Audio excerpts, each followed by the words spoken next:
Krishna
Pandharinath भगवान की जय। ज्ञानेश्वर महाराज की जय। गुरु संत तुकाराम महाराज की जय। ज्ञानबा तुकाराम, ज्ञानबा तुकाराम, ज्ञानबा तुकाराम, ज्ञानबा तुकाराम, ज्ञानबा तुकाराम, ज्ञानबा तुकाराम, ज्ञानबा तुकाराम,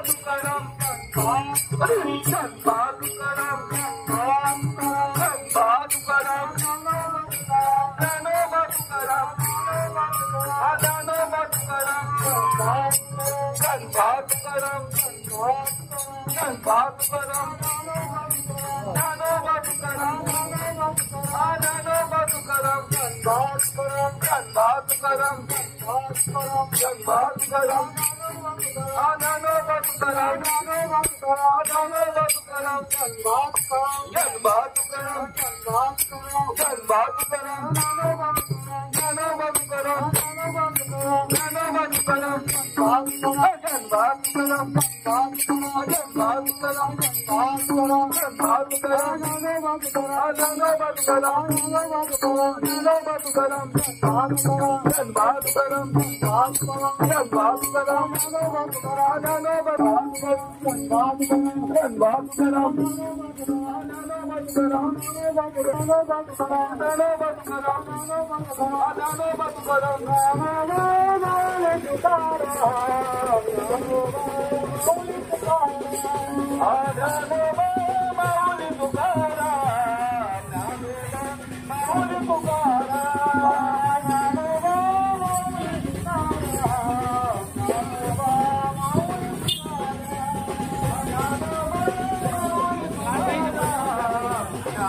यूज मॉडल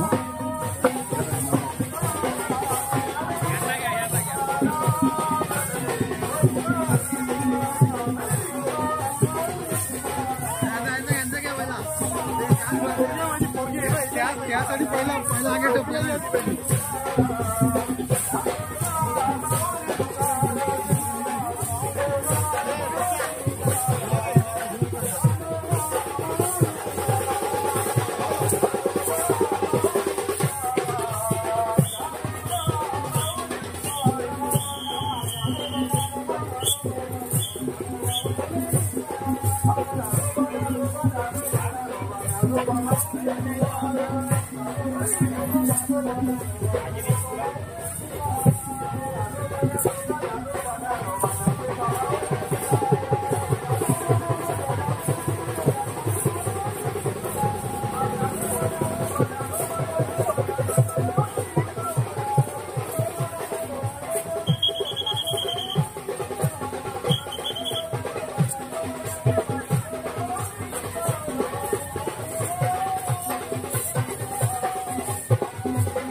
आठवण तुझी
तुझे स्नेह रे नाही आठवण तुझे स्नेह रे बाळपण गेले सुखात बाळपण गेले सुखात बाळपण गेले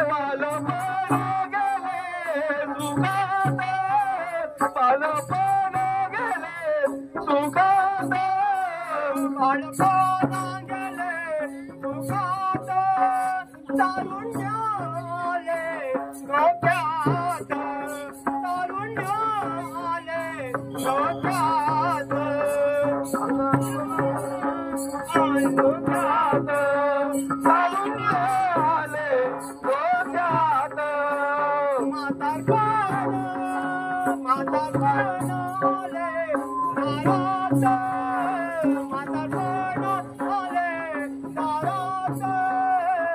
म्हातारपण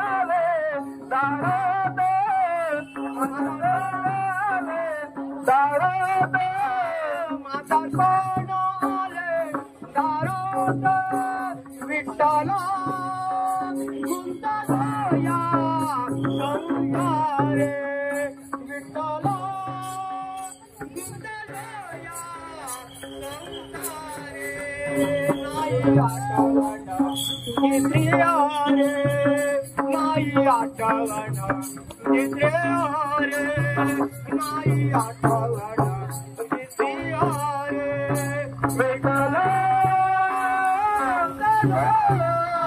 संसारे विठ्ठला संसारे नाही आठवण तुझी श्री हरे नाही आठवण तुझे श्री हरे नाही आठवण तुझे श्री हरे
इकडं बघ इकडं बघ.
जमा करावी.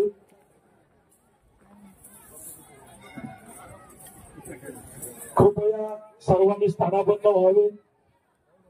समोर खुर्च्या ठेवलेल्या आहेत, आपण स्थानाबद्ध व्हा. केवळ काही क्षणामध्ये आपण या ठिकाणी कार्यक्रमाला सुरुवात करतोय.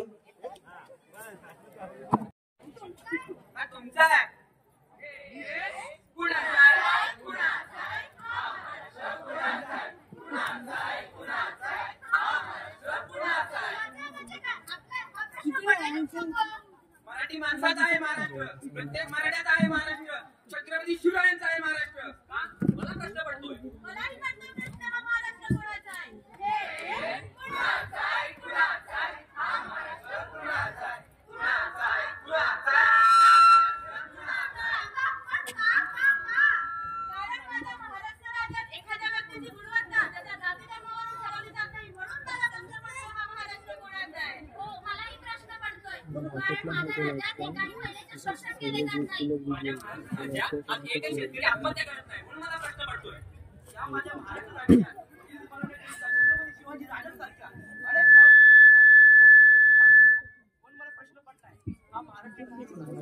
माझ्या महाराष्ट्र राज्यात खेड्यांसोबत शहरांसुद्धा पिढ्यानपिढ्या चालत आलेल्या लोक परंपरा आजही जपल्या जातात. म्हणून मला प्रश्न पडतो की हा महाराष्ट्र नक्की कोणाचा?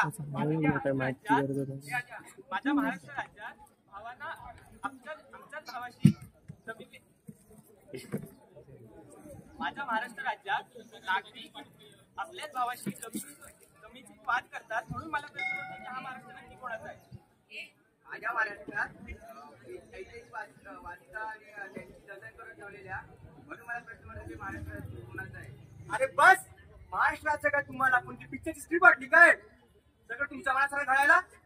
होय, महाराष्ट्राच्या परंपरेला, ऐतिहासिक ठेवीला आणि संतांच्या विचारांना एकदाही आचरणात आणत नाही. म्हणून मला प्रश्न पडतो की हा महाराष्ट्र नक्की कोणाचा आहे? आणि म्हणूनच डॉक्टर बाळासाहेब सावंत कोकण कृषी विद्यालयाचे आम्ही विद्यार्थी, उद्योगविद्याचे आम्ही विद्यार्थी सादर करत आहोत, हा महाराष्ट्र नक्की कोणाचा आहे?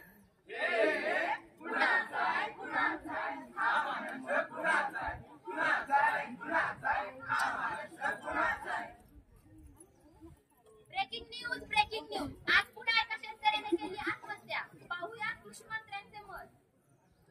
आम्हाला ही गोष्ट ऐकून तरी दुःख झालं आहे की शेतकऱ्यांनी आत्महत्या केली, तरी आम्ही त्या परिवारासाठी 5 लाखाची निधी मंजूर केलेली आहे. 5 लाख बस, यातून होईल का शेतकरी आत्महत्या केलेल्या शेतकऱ्यांची भरपाई तर माझ्या राजाने दिली होती. हो, काँग्रेस कुलूप लावली, दिली मुलांना शिकवण. माझ्या राजाच्या रयतेत होतं शेतकऱ्यांचं राज. पण दुष्काळातही नाही कोलमडली रयत. नाही केलं शेतकऱ्यांनी कधी भटक ना त्याला तरी आत्महत्याच करतो.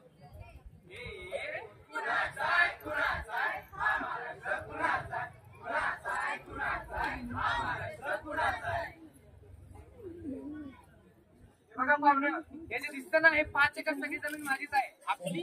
अरे, तुमच्या भावाची जमीन कोणती? माझ्या भावासाठी नाही, ही सगळा हिस्सा माझाच आहे. हो काय? काका पाहुणे सांगतात की सगळी जमीन त्यांची आहे, आपली काय नाही. दादा काय ऐकतोय मी पाहुणे सांगितलं जमीन माझी का नाही तुझा कसल्या सध्या नोकरी आहे ना, 10 वर्षांनी जमीन सांभाळतोय मी. दादा तू समोर बोल जमीन पण माझी आहे आणि तुझं जाग वाजता तरी चावत नाहीये जमीन माझा पण हिस्सा तुझा हिस्सा नाही आहे माझा, सगळा माझा आहे. अहो, 2 वेळच्या पोटभर जेवण मिळत असूनही जमिनीसाठी एकमेकांचे जीव घेणाऱ्या माणसांमुळे मला प्रश्न पडतो, हा महाराष्ट्र नक्की कोणाचा? आई वडिलांच्या आदरपणात साथ देण्याऐवजी त्यांच्यानंतर कोणता हिस्सा पडतो या छोट्या गोष्टीवर भांडणाऱ्यांना पाहून मला प्रश्न पडतो, हा महाराष्ट्र नेमका कोणाचा? कळेना माणसांना भावना आसवांची, माणुसकीत लपले आहेत दहशत माणसांची. अरे, या मनातील शूल भावनेने अनेक नाती मारली जात आहे. घराघरात लपलेल्या शत्रुतेमुळे माणुसकी हरवली जात आहे. जमिनीसाठी हपकलेल्या तरुणांना हा प्रश्न पडतो, हा महाराष्ट्र नक्की कुणाचा आहे? कुणाचा आहे? कुणाचा आहे? हा महाराष्ट्र कुणाचा आहे? कुणाचा आहे? कुणाचा आहे? हा महाराष्ट्र कुणाचा आहे? एक चालणार आहे, आपण सेल्फी काढू.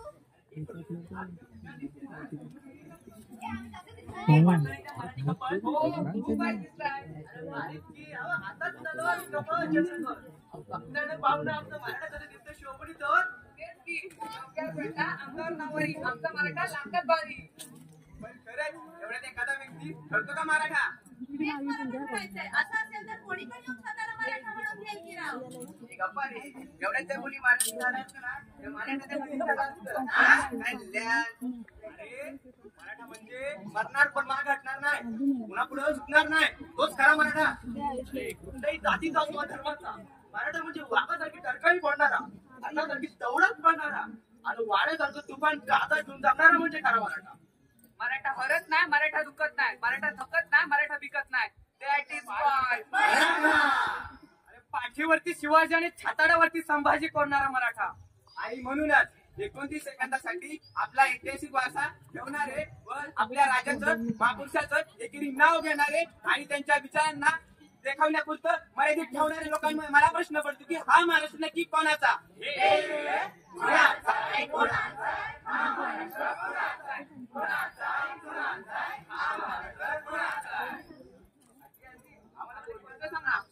सांग ना.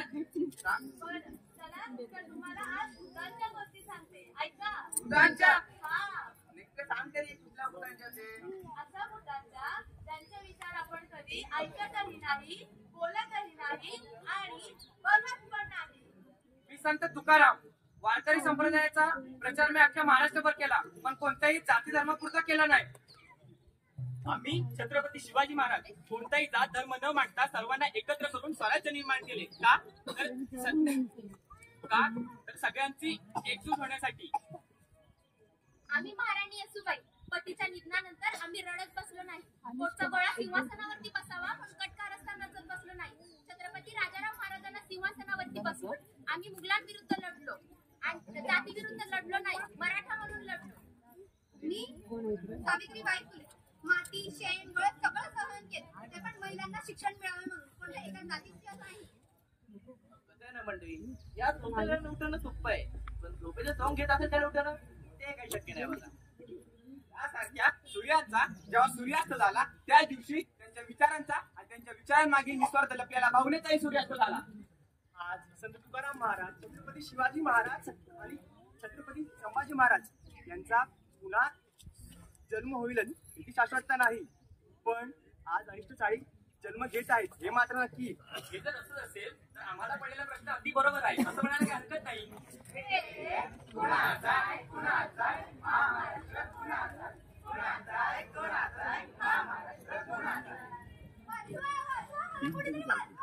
अरे भाईजान वो लड़की चलो उधर. कुठल्या जातीची धर्माची काय लड़की त्याला भांडणीत पडायचं.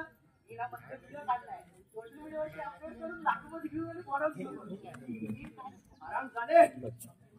स्त्रियांच्या साऱ्या मर्यादा पोस्टला पाहिल्या जातात, स्त्रियांवरील बलात्काराच्या लाखो रील्स पाहिल्या जातात. भाईजान ये जात और धर्म ऐसा कुछ नहीं होता, ये सब चीजें ना हम इंसान ने नहीं बनाई है. सही है भाईजान, आजकल तो छत्रपति शिवाजी महाराज का महाराष्ट्र मुझे कहीं दिखाई नहीं देता है, इसलिए मुझे सवाल आता है कि महाराष्ट्र है किसका? कुणाचा है?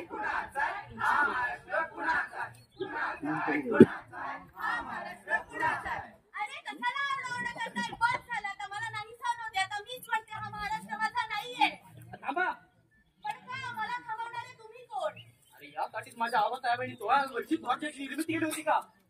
जोपर्यंत बळीराजाचे राज्य निर्माण होत नाही तोपर्यंत शेतकऱ्यांची आत्महत्या काही थांबणार नाही. अरे थांबा, सारखं महाराष्ट्र कोणाचा आहे कोणाचं काय ओरडताय? त्या पुस्तकात त्यांनी महाराजांचा इतिहास बघा एकदा. अरे मावळ्यांकरिता स्वराज्याच्या सत्रात केली शेतकऱ्याने जागा, त्यांनी तो शेतकरी त्यांचा जुळला गेला शेतकऱ्यांची धागा. जर घेतला माझ्या राजाच्या शेतपद्धतीचा आधार तर नक्कीच होईल प्रत्येक शेतकऱ्याचा उद्धार.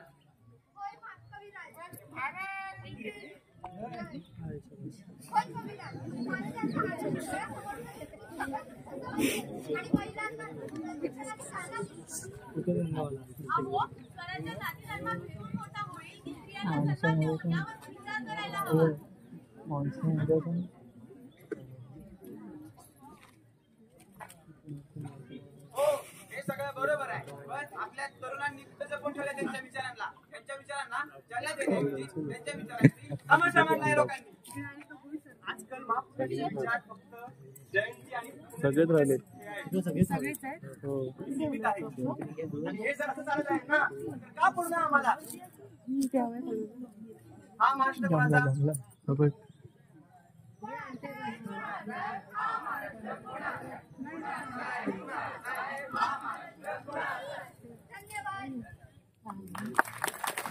बहिरी देवस्थान ट्रस्टचे अध्यक्ष माननीय उदयजी देवगरकर, पोलीस पाटील सौ आजचे माननीय वक्ते श्री अनिरुद्ध भावे, बंगल्यात गेल्या सौ कविता देवगरकर, पोलीस पाटील सौ दीपाली नानवटे, त्याचप्रमाणे विंग कमांडर स्वागत करायचं आहे. त्याचप्रमाणे यानंतर मी सरपंच मॅडम संजना देवगरकर यांना विनंती करेन की आपले जे आज प्रमुख वक्ते आहेत त्यांचं स्वागत आणि शाल श्रीफळ देऊन सत्कार करायचा आहे. दापोली नगरीच्या गिमोडे नगरीच्या प्रथम नागरिक सरपंच सौ संजना देवगरकर यांच्या हस्ते आजचे प्रमुख वक्ते अनिरुद्धजी भावे यांचं त्या ठिकाणी स्वागत आणि सत्कार.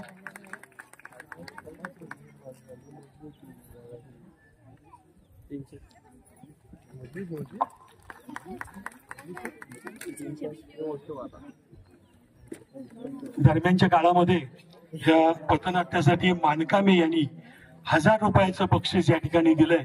त्या मुलांना मी स्टेजवर बोलवतो आणि पोलीस पाटील सौ दीपाली नलावडे यांच्या हस्ते 1000 रुपयाचं रोख बक्षीस त्यांना देण्याची विनंती करतो.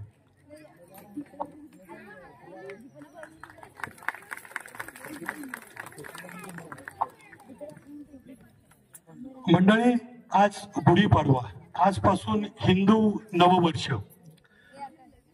प्रत्येक वर्षाला आपल्या पूर्वजांनी नावं दिलेत. गेल्या वर्षीचं होतं क्रोधी नाम संवत्सर 1946. या वर्षी विश्ववसू नाम संवत्सर शालिवान शके 1947 हे वर्ष आजपासून सुरू होत आहे.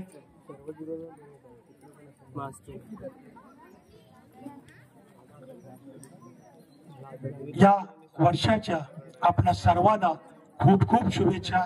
येणारं वर्ष हे आपणा सर्वांना सुख समृद्धीचे, भरभराटीचे, आनंददायी आणि आरोग्यदायी जावो अशा शुभेच्छा तुम्हाला सगळ्यांना मी या गुढीपाडवा उत्सवाच्या निमित्तानं आणि मंडळींकडून तुम्हाला देतो. प्रॉपर चालू ठेव, कार्यक्रम अर्धा कार्यक्रम आहे. आपले जे वक्ते आहेत आज अनिरुद्ध भावे यांचा थोडक्यात परिचय देतो. आजच्या गुढीपाडवा उत्सवासाठी प्रमुख वक्ते श्री अनिरुद्धजी भावे लाभले. त्यांचा थोडक्यात परिचय. श्री अनिरुद्ध भावे हे आपल्यासारखेच एक शेतकरी कुटुंबातील आहेत. त्यांचे मूळ गाव पालशेत, तालुका गुहागर असे आहे. भावे हे वेगवेगळ्या सामाजिक सांस्कृतिक क्षेत्रात कार्यरत आहेत. 1990 साली राम जन्मभूमी आंदोलनामध्ये कारसेवक म्हणून ते कार्यरत होते. विशेष म्हणजे ते गुहागर तालुका प्रमुख, गुहागर तालुक्यातून गेलेल्या कारसेवकांचा प्रमुख म्हणून कार्यरत होते. पर्यावरण आणि सामाजिक क्षेत्राची आवड असल्यामुळे 1993 साली एनरॉन विरोधी आंदोलनात ते प्रमुख कार्यकर्ते होते. संवाद प्रबोधिनी या नावाने एक समोपदेशन या विषयामध्ये काम करणारी संस्था ते स्वतः चालवतात. एक कारसेवक म्हणून संपूर्ण गुहागर तालुक्यात त्यांना ओळखले जाते. गेल्या वर्षी आपण प्रभू श्री रामचंद्रांच्या अक्षता कलश वाजत गाजत श्री राम मंदिर गिमोणे येथे आणल्या होत्या. त्या अक्षता देखील श्री अनिरुद्ध भावेंनी अयोध्येमध्ये आणल्या होत्या. संपूर्ण कोकण प्रांताची अक्षता कलश अयोध्येतून आणण्याची जबाबदारी त्यांच्यावर होती. त्यामुळे आपणास सर्व ग्रामस्थांसाठी ही फार अभिमानाची गोष्ट आहे की आपल्याला ते वक्ते म्हणून लाभले. असे भावेसाहेब आपणासमोर हिंदू धर्म, हिंदू एकत्रीकरण व न्याय पंथ याचे हिंदू धर्मासाठी असलेले योगदान या विषयावर आपल्यासमोर मनोगत व्यक्त करतील. तत्पूर्वी आपण एक छोटासा कार्यक्रम या ठिकाणी जाहीर केला होता. गेल्या वर्षामध्ये नवदाम्पत्य जे झाले त्यांचा या ठिकाणी ओटी भरण आणि सत्कारचा छोटासा कार्यक्रम आपण ठेवला होता. बाकी कार्यक्रम ओटी भरणाचा वगैरे मंदिरामध्ये पार पडलाय. केवळ मान्यवरांच्या हस्ते पुष्प देऊन त्यांचं स्वागत होईल आणि मग प्रमुख वक्त्यांचं या ठिकाणी आपल्याला प्रवचन ऐकायला मिळेल. मी दाम्पत्यांना विनंती करतो की आपण कृपया स्टेजवर यायचंय. सर्वात प्रथम भावेसाहेब येणारे दाम्पत्याला पुष्प देऊन त्याचा तुम्ही सन्मान करायचा आहे. या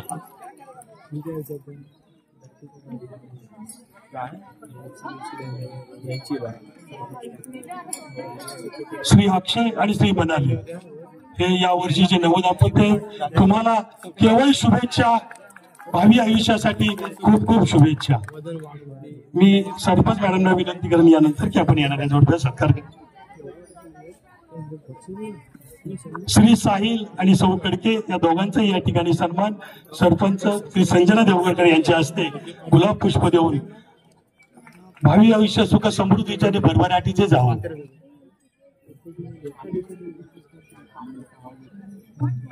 श्री पंकज दुबळे आणि सौ मी पटवर्धन साहेबांना विनंती करेन की आपण त्यांचा सन्मान करावा. भावी आयुष्य सुख समृद्धीचे भरभराटीचे आणि आनंददायी जावो यासाठीच या तुम्हाला आमच्याकडून शुभेच्छा. मी भैरी बानेश्वर ट्रस्टचे अध्यक्ष उदयजी देवगरकर यांना विनंती करेन की आपण येणाऱ्या दाम्पत्याचा सन्मान करायचा आहे.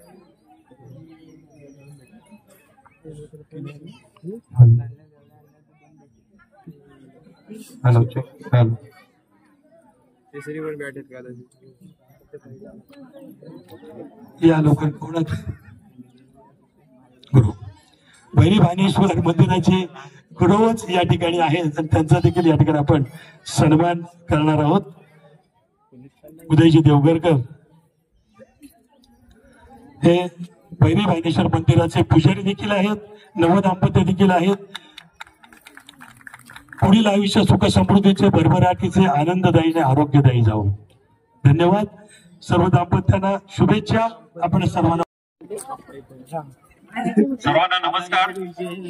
एक दोन घोषणा जरा जोरात देऊया. बोला छत्रपती शिवाजी महाराज की, सियावर रामचंद्र की, आर्य सनातन वैदिक हिंदू धर्म की जय श्रीराम, जय श्रीराम.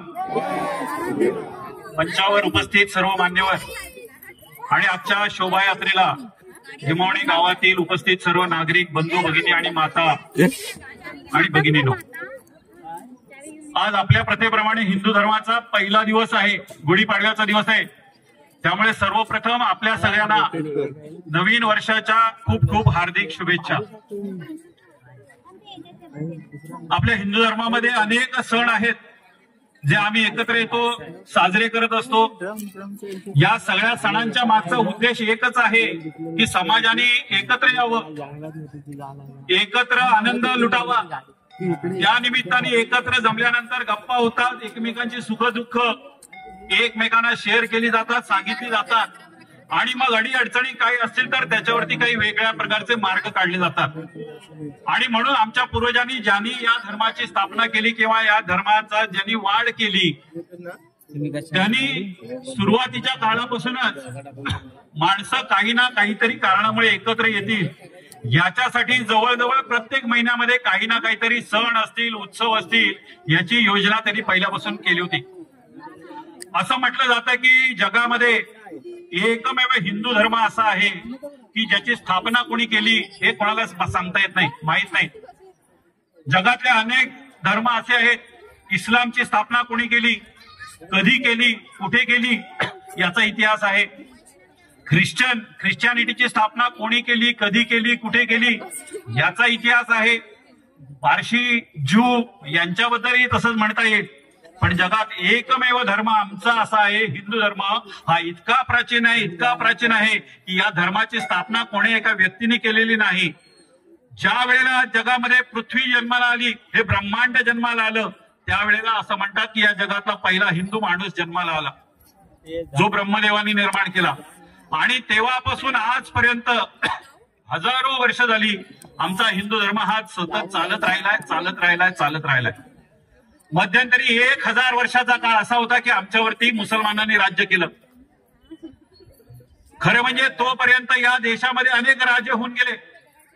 आपापल्या राज्याचा विस्तार करण्यासाठी त्यांच्या आपापसात लढाई होत होत्या. पण लढाया होत असताना या लढाया अत्यंत धार्मिक पद्धतीने युद्धशास्त्राच्या नियमाप्रमाणे लढाया लढल्या जात होत्या. मग घोड्यावर बसणारा सैनिक घोड्यावरच्या सैनिकाशी लढायचा, पायी चालणाऱ्या सैनिकाशी लढायचा, हत्तीवरच्याशी लढायचा, रथातल्याशी लढायचा, सरदाराबरोबर लढायचा आणि राजाबरोबर लढायचा. सूर्यास्त झाला की युद्ध बंद व्हायचं आणि इकडचे सैनिक तिकडे जायचे, तिकडचे सैनिक इकडे जायचे, एकमेकांची विचारपूस करायचे. सूर्योदयाला युद्ध सुरू व्हायचं आणि सूर्यास्ताला संपायचं. 6व्या शतकामध्ये ज्या वेळेला अल्लाउद्दीन खिलजी या देशावरती पहिल्यांदा आक्रमण करून आला, इराण, अफगाणिस्तान या खैबर खिंड या भागातनं तो आला होता. त्याची पहिल्यांदा भारतामध्ये गाठ पडली ती दाहिर राजाजवळ. घनघोर युद्ध झालं. या युद्धामध्ये दाहिर राजाचा पराभव झाला. पराभव झाल्यानंतर हा अल्लाउद्दीन खिलजी त्या दाहिर राजाच्या दरबारामध्ये गेला. त्याच्या सिंहासनावर बसला. समोर राजाला बांधलेलं होतं. त्याला विचारलं, तुला कसं वागवलं पाहिजे? दाहिर राजाने उत्तर दिलं की मी राजा आहे, तू राजा आहेस, मला राजाप्रमाणेच वागवलं पाहिजे. पण या वेळेला पहिल्यांदा भारताच्या इतिहासामधली एक अप्रिय घटना घडली. युद्ध हे सैनिकांमध्ये व्हायचं, राजांमध्ये व्हायचं. राजांचे कुटुंबीय, राज्यातले प्रजाजन यांचा खरं म्हणजे युद्धाशी कधीही आजपर्यंत संबंध नव्हता. पण त्या दाहिर राजाच्या मुलींना त्या दरबारामध्ये आणलं गेलं, त्यांना त्या ठिकाणी विवस्त्र केलं गेलं, त्यांच्यावरती बलात्कार केला गेला आणि त्यांना ठार मारण्यात आलं. आणि नंतर दाहिर राजाच्या समोर त्याच्या मुलींना ठार मारलं. हे कृत्य बघितल्यानंतर दाहिर राजाचा जो मुलगा होता तो त्या ठिकाणून पळाला. त्याच वेळेला पंजाबच्या बाजूला भीमकदेव नावाचा एक राजा होता. त्या राजाकडे तो गेला. त्याने सांगितलं की ही अशी अशी घटना घडली. भीमकदेवाला प्रचंड राग आला. त्याने सैन्य घेतलं. सैन्यासह तो दाहिर राजाच्या मदतीला गेला. तोपर्यंत दाहिर राजाचा मृत्यू झालेला होता. पण नंतर आलेल्या या टोळधाडीला भीमकदेवानी इतका सपाटून मार दिला की पळून आपल्या देशामध्ये परत गेले. पण 6व्या शतकामध्ये आमच्यावरती जे आक्रमण सुरू झालं ते जवळजवळ 17व्या-18व्या शतकापर्यंत म्हणजे 1000-1200 वर्ष या देशावरती आमच्यावरती मुसलमानांनी राज्य केलं. त्याच्यानंतरची 150 वर्ष आमच्यावरती इंग्रजांनी राज्य केलं. त्यामुळे जवळजवळ 1200 वर्ष मुसलमानांचं आणि 150 वर्ष इंग्रजांचं असं साधारणतः 1300-1400 वर्ष परकीयांनी आमच्यावर देशावरती राज्य केलं. आणि तरी सुद्धा आज या देशामध्ये 80% लोक हिंदू राहतात. याचं कारण काय? खरं म्हणजे मुसलमानांचा इतिहास जर का आम्ही बघितला तर एखाद्या देशावरती ज्या वेळेला ते आक्रमण करतात त्याच्यानंतर पुढच्या 100 वर्षामध्ये त्या देशातले मूळ धर्म, मूळ संस्कृती, मूळ लोक हे नष्ट झालेले असतात, नाहीसे झालेले असतात आणि त्या देशावरती संपूर्ण इस्लामचं राज्य प्रस्थापित झालेलं असतं. जगाच्या इतिहासामध्ये फक्त आणि फक्त भारत देश आणि फक्त हिंदू धर्म असा आहे की 1400 वर्षानंतर सुद्धा आज या देशामध्ये 80% हिंदू राहतात. याचं कारण आमचे पूर्वज होते. या पूर्वजांनी एक अशी व्यवस्था निर्माण केलेली होती. या व्यवस्थेच्या माध्यमातून ज्या ज्या लोकांना आमच्या या देशामधनं बाटवलं जायचं, मुसलमान केलं जायचं, ते लोक निघून गेल्यानंतर आमच्या या देशातले राजे असतील, सरदार असतील, सैनिक असतील, साधू असतील, संत असतील, हे सगळे जण त्या समाजाला परत हिंदू धर्माची दीक्षा देत होते आणि त्यांना हिंदू करून घेत होते. या 1400-1500 वर्षामधला आमच्या घरामधला धर्म टिकवला तो आमच्या या सगळ्या माता भगिनींनी टिकवला. कारण घरातल्या मुलांवरती हिंदुत्वाचे संस्कार या आमच्या माता भगिनी करत राहिल्या आणि आमचा समाजातला धर्म टिकवला तो हे जसं मंदिर आहे अशा मंदिराने टिकवला असं म्हटलं जातं.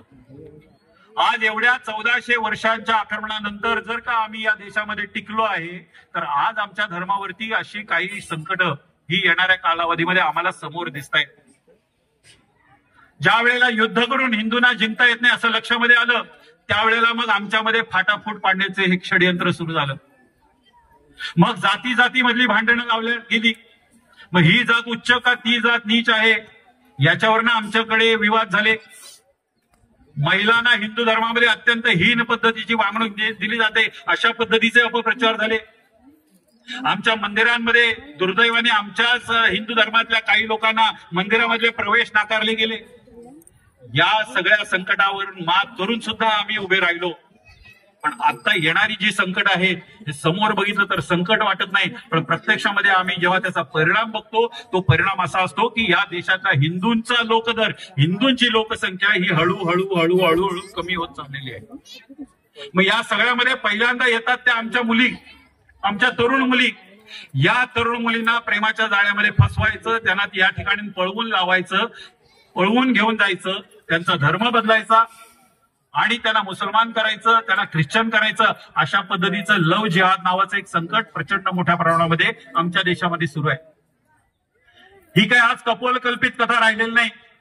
केरळमध्ये ज्या वेळेला एका वर्षामध्ये 3,500-4 हजार मुली नाहीशा झाल्याच्या तक्रारी आल्या त्यावेळेला केरळच्या हायकोर्टाने याची दखल घेतली. त्यांनी एक कमिटी स्थापन केली. या कमिटीने संशोधन करून जो अहवाल प्रसिद्ध केला या अहवालामध्ये या सगळ्या गोष्टी त्या कमिटीने मांडलेल्या आहेत की आमच्या मुलींना फसवलं जातं प्रेमाच्या जाळ्यामध्ये पाडलं जातं प्रेमामध्ये पाडलं जातं त्यांना पळवून घेऊन त्यांचं धर्मांतरण केलं जातं त्यांच्याबरोबर लग्न केलं जातं. लग्न झाल्यानंतर यांच्यापैकी कैक मुलींना इराण अफगाणिस्तानामध्ये नेऊन विकलं गेलं त्यांना वेश्या व्यवसायाला लावलं गेलं. अनेक मुली अशा होत्या की ज्यांच्या दहशतवादी कारवायांसाठी ज्यांचा उपयोग केला गेला. अनेक मुली अशा होत्या की ज्यांना ड्रग असेल किंवा स्मगलिंग असेल किंवा हत्यार असेल हे एका ठिकाणाहून दुसऱ्या ठिकाणी वाहतूक करण्यासाठी या आमच्या हिंदू मुलींचा उपयोग केला गेला. दुर्दैवाने आमच्या मुली फसत गेल्या. आज नुसतं केरळ नाही केरळ असेल कर्नाटक असेल तामिळनाडू असेल अगदी महाराष्ट्राचा विचार केला तर मुंबई पुणे नव्हे अगदी आमच्या दापोलीपर्यंत सुद्धा हे लव जिहादचं संकट येऊन पडलेलं आहे. दुसरं एक मोठं संकट आहे ते म्हणजे लँड जिहाद. गावागावामधल्या आमच्या ज्या काही जमिनी असतील ज्या मोक्याच्या जमिनी असतील बाजारपेठेतल्या असतील हायवे जवळच्या असतील बंदरांच्या जवळच्या असतील समुद्राच्या जवळच्या असतील नदी किनाऱ्याच्या असतील या जमिनी वाटेल तेवढा भाव देऊन आज विकत घेतल्या जात आहेत आणि पैसे मिळत आहेत म्हणून आमचे लोक दुर्दैवाने त्या जमिनी विकतायत. एकदा विकत घेतली जमीन की त्या जमिनीवरती काय करायचं काय उभं करायचं कसला बंगला उभा करायचा का घर उभं करायचं का अन्य कुठली वास्तू उभी करायची आणि त्या घरामध्ये कोण राहणार आहे कोणाला प्रवेश द्यायचा हा सगळा त्या मालकावरती अवलंबून असतं. त्यामुळे मग आता बांगलादेशींचं जे काही जगभरामध्ये धुमाकूळ चाललाय देशामध्ये जिकडे तिकडे धुमाकूळ चाललाय हे बांगलादेशी असतील रोहिंग्या असतील हे असे परदेशातनं आलेले जे घुसखोर आहेत जे आमच्या या ठिकाणी वास्तव्य करतात आणि आमच्या इथले देशामध्ये अस्थिरता निर्माण करतात देशाच्या सुरक्षेला धोका निर्माण करतात. या सगळ्यांना अशा अवैधरित्या बळकावलेल्या किंवा खरेदी केलेल्या जमिनींवरती वास्तू बांधून त्याच्यामध्ये त्यांना वसवण्याचं काम हे प्रचंड मोठ्या प्रमाणामध्ये जिकडे तिकडे सुरू झालेलं आहे. तिसरं एक संकट आहे व्यवसायांचं संकट आहे. आमचे पारंपरिक जे अनेक व्यवसाय आहेत या व्यवसायांवरती कब्जा हे परधर्मीय करत चाललेले आहेत. म्हणजे आजपर्यंत आम्ही असं ऐकत होतो की चायनामधनं इथे माल यायचा अगदी गणपतीच्या मूर्ती चायनामधनं यायच्या नव्हे राख्या सुद्धा आम्ही ज्या रक्षाबंधनाला बहीण बांधते या राख्या सुद्धा चायनावरनं यायच्या. आम्ही ती राखी विकत घ्यायचो पैसे जायचे चायनाला पण चायना दूर राहिला. आता आमच्या देवाला लागणारी फुलं असतील आमच्या देवाला लागणारी फळं असतील ही सुद्धा ज्याचा देवावरती विश्वास नाही किंबहुना देवाच्या मूर्ती फोडण्यामध्ये जो स्वतःच्या धर्माला श्रेष्ठ मानतो अशा लोकांच्या हातून ही फळं फुलं हे सगळं विकत घेण्याची पाळी दुर्दैवाने आमच्या सगळ्यांच्यावरती आलेली. आमची कुटुंब व्यवस्था हिंदू कुटुंब एकत्र कुटुंब हा आमचा खरा म्हणजे अभिमानाचा विषय होता. या कुटुंब व्यवस्थेवर सुद्धा हल्ला केला जातोय. मग याच्यासाठी चांगले चांगले चित्रपट निर्माण करायचे टीव्हीवरती चांगल्या चांगल्या सिरियल निर्माण करायच्या हल्ली संध्याकाळी 6 वाजल्यापासून रात्री 9:30 वाजेपर्यंत ज्या काही टीव्हीवरती सिरियल दाखवले जातात, या सिरियल मधल्या बायका ज्या काही एकमेकींशी वागत असतात ना, अशी बायको मला मिळावी असं कुठल्याही पुरुषाला वाटणार नाही. एकेका पुरुषाची 3-3 जणींबरोबर लफडी, एकेका बाईची 3-3 पुरुषांबरोबर लफडी, आणि हे सगळं आम्ही सतत रोज म्हणजे आठवड्यातले 5 दिवस आम्ही हेच बघतो. आणि मग कधीतरी आमच्या घरामध्ये नवऱ्याला यायला घरामध्ये उशीर झाला की ते बाईच्या मनामध्ये पाल चुकचुकाय लागते. तरुण मुलांचा आमच्या धर्मावरचा विश्वास उडावा अशा पद्धतीचे सोशल मीडियावरती मेसेज तयार केले जातात, ज्याला कुठलाही धार्मिक शास्त्रीय आधार नसतो. परंतु तरुण मुलांनी आमच्या धर्माकडे बघू नये, आमच्या धर्मावरती विश्वास ठेवू नये, अशा पद्धतीचे मेसेज करून आमच्या तरुणांची डोके भडकवण्याचं काम चालू आहे. एकत्र कुटुंब पद्धती तर आमच्याकडनं नाहीशी झाली. आता छोटं कुटुंब सुखी कुटुंब अशी पद्धत आली होती. छोटं कुटुंब सुखी कुटुंब या पद्धतीमध्ये निदान नवरा बायको लग्न करून तरी एकत्र राहत होते. आता त्याचाही पुढचा टप्पा गाठलेला आहे लिव्ह इन रिलेशन. म्हणजे कोणीही मुलगा कोणीही मुलगी त्यांना वाटेल तेवढे दिवस एकत्र राहतात, नवरा बायको प्रमाणे राहतात. मुलं काही होऊ द्यायचा काही संबंधच नसतो. उद्या तुझं माझं पटेन असं झालं, तू तुझ्या मार्गाने जायला वेगळा, मी माझ्या मार्गाने जायला मोकळी. लग्नाचं झंझट नको, घटस्फोट नको. आणि याला दुर्दैवाने आमची कोर्ट मान्यता देते. हो, कुठे जाणार आहे आमचा समाज? कुठे जाणार आहे आमची संस्कृती? आज आमच्या लहान मुलांवरती हिंदुत्वाचे, हिंदू धर्माचे संस्कार करण्याची यंत्रणा कुठेही नाही.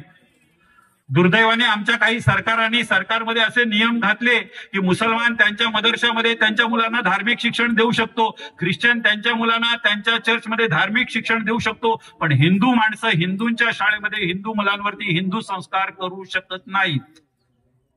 त्याला कायद्याने बंदी आहे. मग हे संस्कार आमचे करणार कोण आमच्या मुलांवरती? आणि उद्या जर का आमच्या मुलांना रामाच्या कृष्णांच्या गोष्टी कळल्या नाही, शिवाजी महाराज कोण होते, छत्रपती संभाजी महाराज कोण होते, भगतसिंगांनी कशासाठी बलिदान दिलं, चंद्रशेखर आझाद कोण होते, लोकमान्य टिळक कोण होते, गांधीजी कोण होते, नथुराम गोडसे कोण होते, खुदिराम बोस कोण होते, हे काही जर का आमच्या मुलांना कळलं नाही तर त्याने आदर्श कोणाचा ठेवायचा? शाहरुख खान, आमिर खान या खानावळीचा आदर्श ठेवायचा?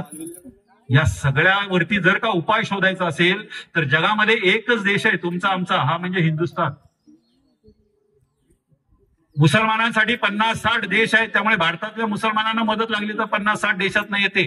ख्रिश्चनांसाठी 60-70 देश आहेत, त्यांना मदत लागली तर जगातल्या 50-60-70 देशातनं मदत येते. भारतामधले हिंदू जर का संकटात पडले तर जगातल्या कुठल्याही देशातनं मदत येत नाही, कारण हिंदूंचा एकमेव देश आहे हिंदुस्थान.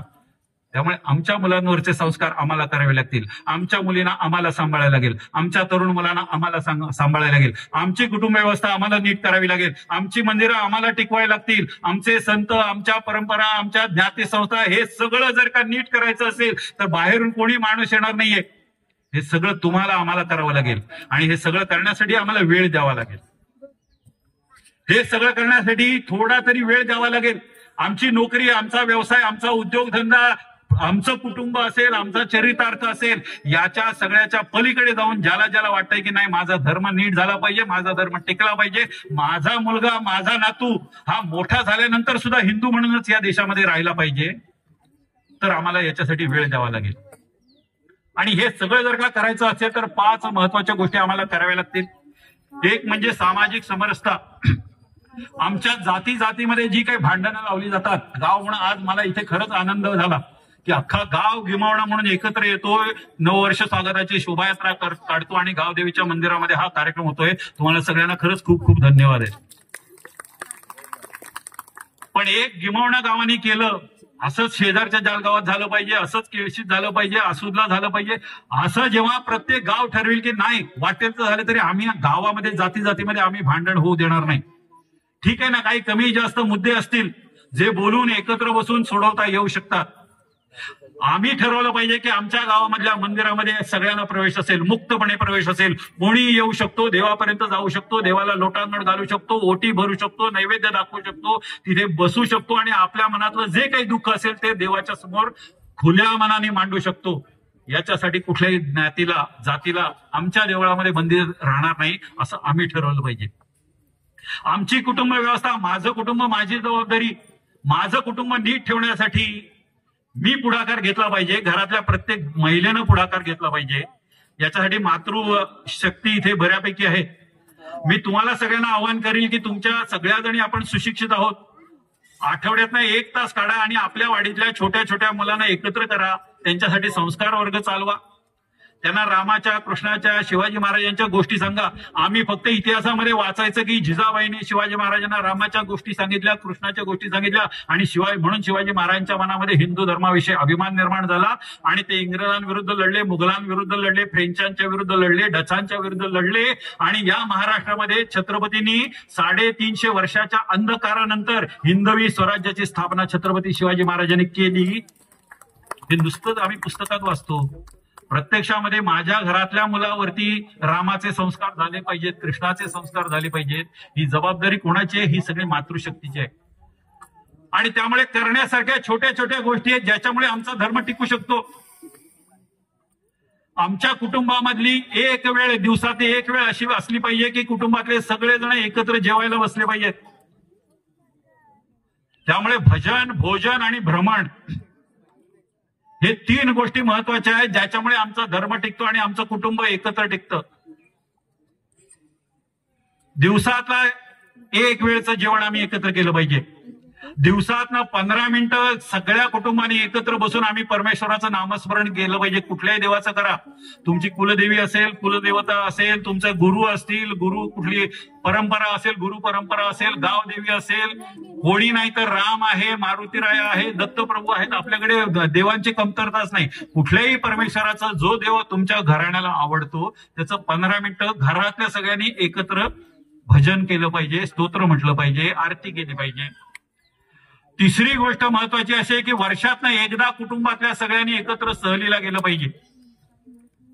मग ते तुम्ही तुमच्या कुलदेवीसाठी जा, दुसऱ्या कुठल्या पंढरपूरला जा, गाणगापूरला जा, अशी तीर्थक्षेत्र बघण्यासाठी जा, नाहीतर पर्यटन स्थळ बघण्यासाठी जा, पण कुटुंबातल्या सगळ्यांनी एकत्रपणे गेलं पाहिजे. महिन्यातनं 1 दिवस सगळ्या कुटुंबांनी असा ठरवला पाहिजे की ज्या दिवशी कुटुंबातला एकही व्यक्ती मोबाईल वापरणार नाही. No mobile day. मोबाईल सगळे स्विच ऑफ करायचे आणि कुलपाट टाकून द्यायचे आणि 1 दिवस या छोट्या छोट्या गोष्टी जर का आम्ही केल्या तर आम्हाला आमची कुटुंब टिकवता येतील. नाहीतर इतके प्रचंड आघात होत आहेत, इतके प्रचंड आघात आमची कुटुंब व्यवस्था तोडण्यासाठी चाललेले आहेत की आम्हाला काही सांगण्याची सोय नाही.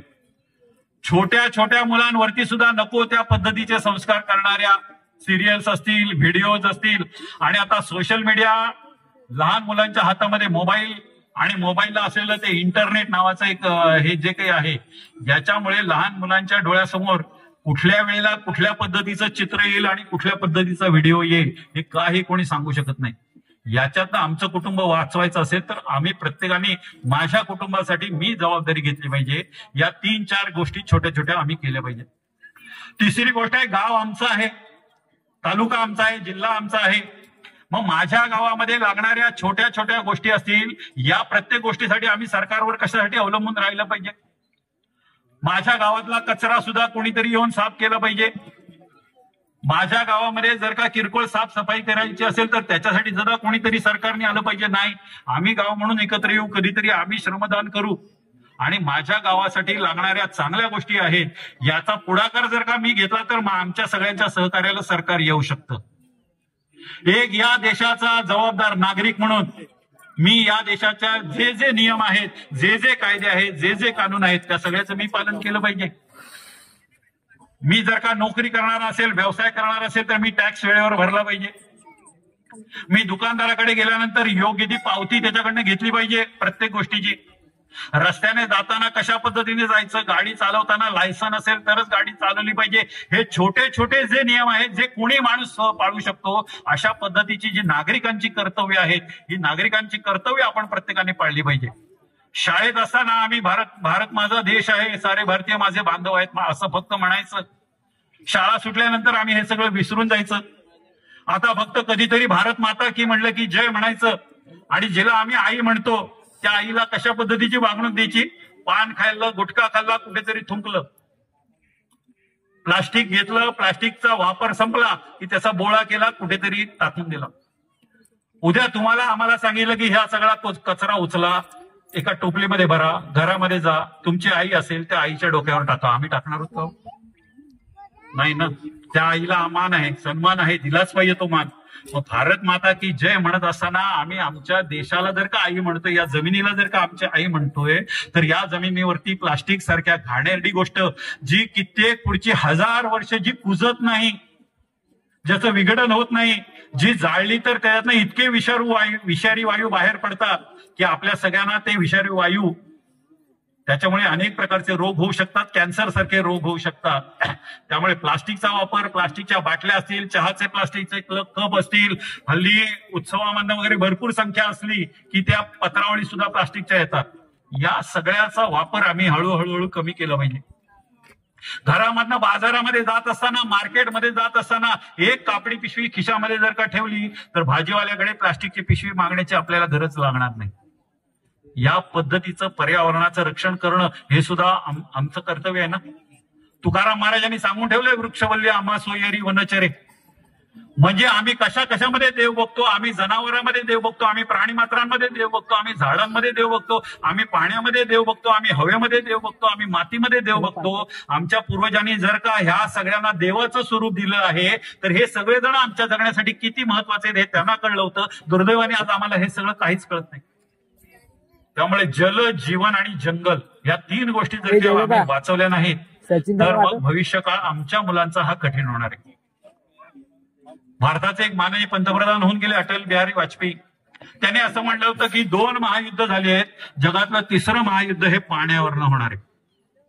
आणि त्यामुळे हे पाणी वाचवणं हे आमचं काम आहे. रस्त्यामधनं जात असताना एखाद्या ठिकाणी गेलो, सार्वजनिक ठिकाणी शौचालयामध्ये गेलो, नळ चालू आहे तर त्याच्याकडे दुर्लक्ष करण्यापेक्षा 2 पावलं पुढे जाऊन जर का तो नळ बंद केला तर हे आमच्या धर्मामध्ये सांगितलेलं आहे, हे आमच्या संस्कृतीमध्ये सांगितलेलं आहे.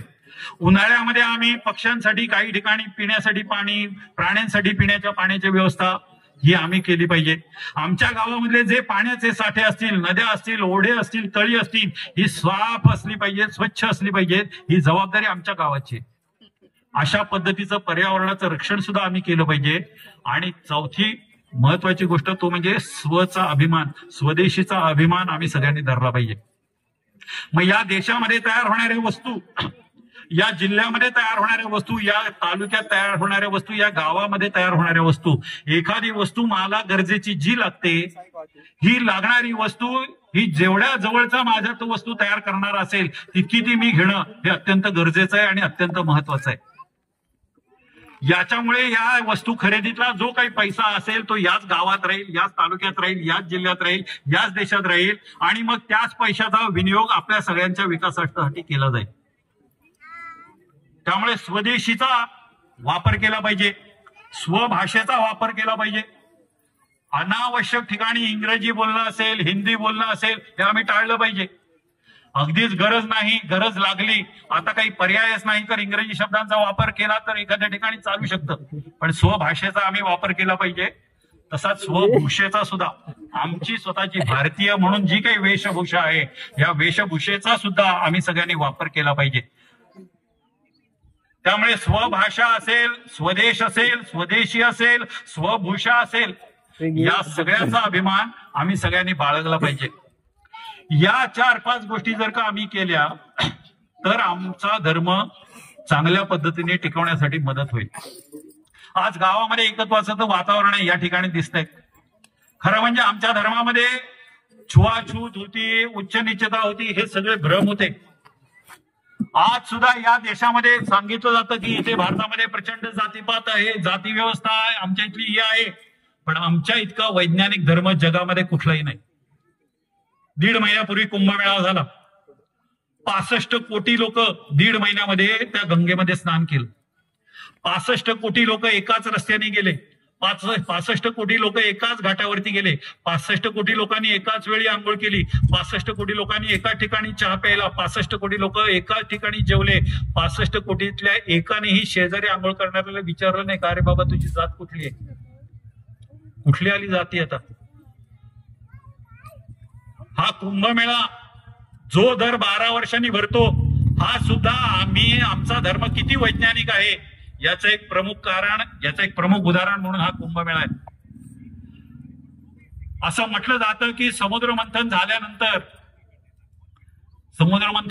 अनेक गोष्टी निघाल्या, त्याच्यातनं अमृत निघालं. हे अमृत वाटण्यासाठी देव आणि दानवांमध्ये भांडण झालं. हे भांडण झाल्यानंतर ते सोडवण्यासाठी विष्णूंनी मोहिनीचा अवतार घेतला, त्यांच्याकडनं तो अमृताचा कलश घेतला आणि मग वाटायला ज्या वेळेला सुरुवात केली त्यावेळेला त्या कलशातनं जे अमृताचे 4 थेंब पडले ते ज्या 4 ठिकाणी पडले त्या ठिकाणी कुंभमेळा भरतो. आता हा कुंभमेळा कधी भरतो तर एका विशिष्ट स्थितीमध्ये सूर्य असतो, विशिष्ट स्थितीमध्ये बुध ग्रह असतो, विशिष्ट स्थितीमध्ये मकर राशीमध्ये ग्रह असतो. त्या राशीमध्ये ते ग्रह कधी येतात हे आमच्या पूर्वजांचा अभ्यास होता. आणि हा अभ्यास असल्यामुळे त्या तिथीला एकदा हरिद्वारला भरेल, एकदा प्रयागला भरेल, एकदा नाशिकला भरेल, अशा ठिकाणी कुंभमेळे भरतील हे आमच्या पूर्वजांनी निश्चित केलं. आता या 65 कोटी लोकांना तारीख वार निमंत्रण घेऊन त्यांच्या घरी कोणी गेलं होतं का? कोणी गेलेलं नव्हतं. आज जगामध्ये काल सूर्यग्रहण झालं. हे सूर्यग्रहण काल होणार होतं, किती वाजता लागणार आहे हे आता अमेरिकेमधली जी नासा नावाची संस्था आहे किंवा आमच्या इथे इस्रो नावाची एक संस्था आहे जी खगोलशास्त्राचा अभ्यास करते, या संस्था डिक्लेअर करतात की या दिवशी इथे सूर्यग्रहण आहे, इतक्या वाजता लागणार आहे, इतक्या वाजता संपणार आहे. पण मला सांगा, गिम्हवणे गावातल्या लोकांना सूर्यग्रहण होणार आहे हे कोण सांगतो? ते काय नासाला विचारायला जातात? ते काय इस्रोला विचारायला जातात? तर गिम्हवणा गावामध्ये कोणीतरी भिक्षुकी करणारे भटजी काका असतील, त्यांच्याकडे एक पंचांग असतं. त्या पंचांगामध्ये लिहिलेलं असतं की या तारखेला इतक्या वाजता ग्रहण लागणार आहे. मग वेद किती वाजता लागणार आहे, स्पर्श किती वाजता होणार आहे, पूर्ण किती वाजता होणार आहे, संपणार आहे केव्हा, हे ते भटजी काका आम्हाला सांगतात. म्हणजे नासाने दिलेलं टायमिंग आणि त्या पंचांगामध्ये लिहिलेलं टायमिंग हे एक असतं. हा अभ्यास आमच्या पूर्वजांनी केला होता. तर आमचा धर्म वैज्ञानिक होता का नाही? आमच्या पूर्वीच्या ग्रंथांमध्ये आम्ही एक श्लोक म्हणतो, ब्रह्मा मुरारी त्रिपुरांतकारी भानु शशी भूमी सुतो बुधश्च शुक्र शनी राहू केतवा कुर्वंतु सर्वे मम सुप्रभातम. आता ब्रह्मा मुरारी त्रिपुरांतकारी म्हणजे ब्रह्मा विष्णू महेश तिघांची नावं आहेत. पुढची जी नावं आहेत ती नवग्रहांची नावं आहेत. त्याच्यामध्ये भानु शशी म्हणजे सूर्य चंद्र, नंतर बुध गुरु शुक्र रवी राहू आणि केतू यांचं नाव आहे. मंगळाचं नाव नाही. मंगळ हा पण एक ग्रह आहे ना. मंगळाचं नाव नाही, पण मंगळाला त्यांनी उपमा काय दिले, भूमिसुत. भूमिसुत म्हणजे पृथ्वीचा मुलगा असं त्याला म्हटलंय. आता हा श्लोक कितीतरी हजारो वर्षापूर्वी झालेला आहे. मागच्या काही वर्षांमध्ये जे संशोधन झालं, या संशोधनामध्ये असं सिद्ध झालं की ज्या वेळेला या ब्रह्मांडाची निर्मिती झाली त्याच्यानंतर काही हजार वर्षांनी पृथ्वीवरती एक मोठा प्रचंड आघात झाला होता. त्या आघातापासून पृथ्वीचा एक तुकडा बाजूला निघाला, तो आहे मंगळ ग्रह. हे आमच्या पूर्वजांना माहिती होतं, म्हणून त्याला पृथ्वीचा मुलगा अशी त्या मंगळाला उपमा दिली. आमचा धर्म वैज्ञानिक नाही. आमच्याकडे स्थापत्यशास्त्र आहे, आमच्याकडे पदार्थ विज्ञान आहे, आमच्याकडे सायन्स आहे.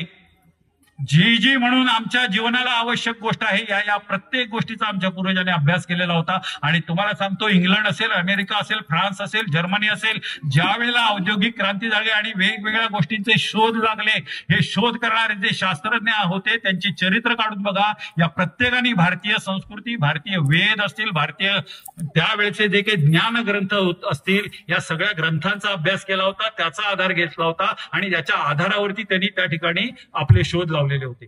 मूळ ज्ञान हे आमचं होतं. दुर्दैवाने आमच्याकडनं ते नष्ट झालं होतं. पण परकीयांनी या ठिकाणी आले, अभ्यास केला. विमानशास्त्रासारखा मोठा ग्रंथ हा भारतामध्ये लिहिला गेला होता. तुकाराम महाराजांना याला पुष्पक विमान आलेलं होतं. राम जेव्हा अयोध्येहून लंकेहून रावणाचा पराभव करून अयोध्येला गेले त्यावेळेला विमानातनं गेले असे उल्लेख आहेत. मला सांगा, प्राचीन ग्रंथामध्ये टेलिफोन हा शब्द नाही आहे का? नाही आहे हो. त्या काळामध्ये फोन नव्हता, बरोबर ना? फोन नव्हता, त्यामुळे टेलिफोन हा शब्द नाही. पण त्या काळामध्ये विमान होतं ना, म्हणून विमान हा शब्द आला ना त्या ग्रंथामध्ये. नाही तर पुष्पक विमान हे रामायण कालापासून कसं काय असेल? तर त्यावेळेला आमच्या सगळ्या ऋषींनी या पद्धतीचे शोध लावलेले होते. आमची मंदिरं हजार वर्ष झाली तरी आज अजून टिकून आहेत.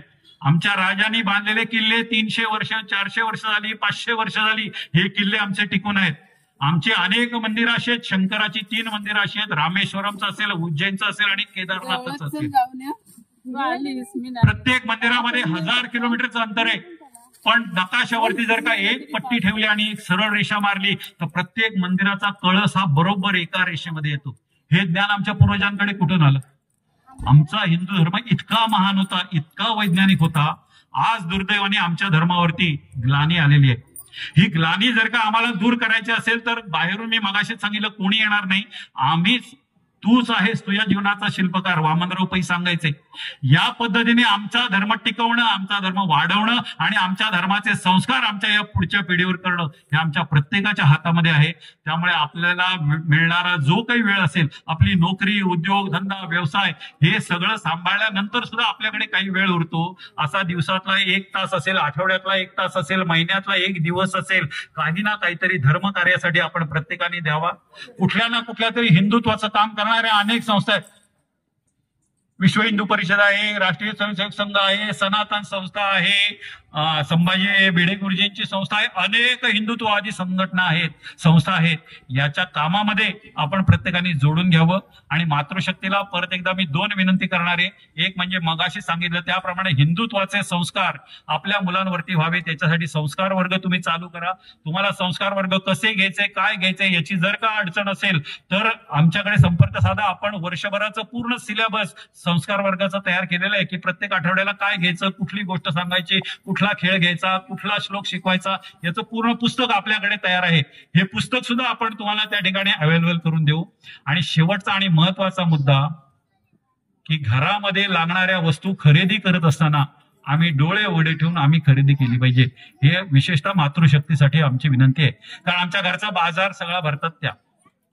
ज्याचा हिंदू धर्मावरती विश्वास नाही, ज्याच्या कपाळावर टिळा नाही, जो आमचा धर्म मानत नाही, जो गायी कापतो, जो आमच्या मूर्ती फोडण्यामध्ये, आमची देवळं फोडण्यामध्ये धन्यता मानतो, अशा माणसाच्या दुकानातनं जर का आम्ही आमचा बाजार भरला आणि पैसे त्याच्याकडे गेले तर त्यातले काही पैसे हे आमच्या देशामध्ये दहशतवादी कारवायांसाठी वापरले जातात, त्यातले काही पैसे लव जिहादसाठी वापरले जातात, लँड जिहादसाठी वापरले जातात, त्यातलेच काही पैसे हे बांगलादेशी घुसखोरांना या देशामध्ये घुसवण्यासाठी वापरले जातात. त्यामुळे हात जोडून आपल्या सगळ्यांना कळकळीची विनंती आहे की उद्या डोळे उघडे ठेवून बाजारामध्ये जायचं आणि ज्याच्या कपाळी टिळा त्याच्याचकडनं वस्तू घ्यायची. ज्याच्या दुकानामध्ये रामाचा फोटो आहे, कृष्णाचा फोटो आहे, गणपतीचा फोटो आहे, दत्ताचा फोटो आहे, काही ना काहीतरी खूण आहे की हा हिंदूंचे सगळे सण करतो, हिंदूंचे सगळे सण पाळतो, अशाच माणसाच्याकडनं आपण या सगळ्या प्रकारच्या वस्तू विकत घ्याव्या अशा पद्धतीची विनंती करतो.